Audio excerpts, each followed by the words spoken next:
श्री स्वामी समर्थ सर्वांना. आज आपण बघूया कुळथाचे शेंगोळे. तर इथे मी मिक्सरच्या भांड्यामध्ये कोथिंबीर, हिरवी मिरची, कढीपत्ता, जिरे, लसूण आणि 2 चमचे शेंगदाण्याचं कूट घेऊन बारीक करून घेतलेलं आहे.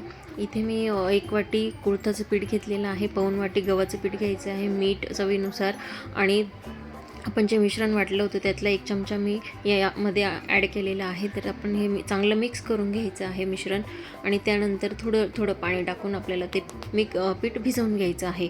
अशा तऱ्हेने आपल्याला हे पीठ भिजवून घ्यायचं आहे. तेल लावून बाजूला ठेवायचं आहे. आता आपण इथे कढईमध्ये छान अशी फोडणी करायची आहे. जिरं आणि जे मिश्रण वाटलं होतं आपण ते यात टाकून चांगलं फ्राय करायचं आहे. थोडीशी हळद टाकायची आहे.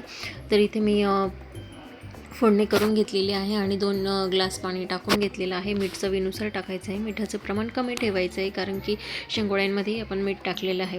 तर छान प्रकारे असे आपल्याला फोडणीला उकळी आली आहे. आपण आता एक एक करून इथे मी शेंगोळे वळून घेतलेले आहेत आणि हे थोडंसं पीठ बाजूला ठेवलेलं आहे. तर आपण एक एक करून आता शेंगोळे या फोडणीमध्ये सोडणार आहोत.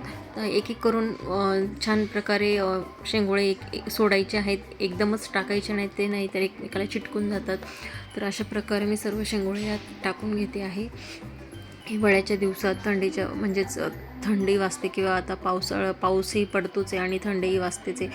तर या दिवसात हे शेंगोळे खूप छान लागतात. तुम्ही एकदा नक्की करून बघा. तर आपण जे पीठ काढलं होतं थोडंसं त्याची मस्त त्यात पाणी टाकून छान पेस्ट करायची आणि यामध्ये ॲड करायचं आहे. त्याच्याने असं दाटसरपणा येतो ग्रेव्हीला. तर बघू शकता आपले शेंगोळे छान प्रकारे तयार झालेले आहेत, शिजलेलेही छान आहेत आणि सूपही आपले छान मस्त घट्ट झालेलं आहे. तर तुम्ही नक्की करून बघा आणि आवडल्यास शेअर आणि सबस्क्राईब करा. थँक्यू.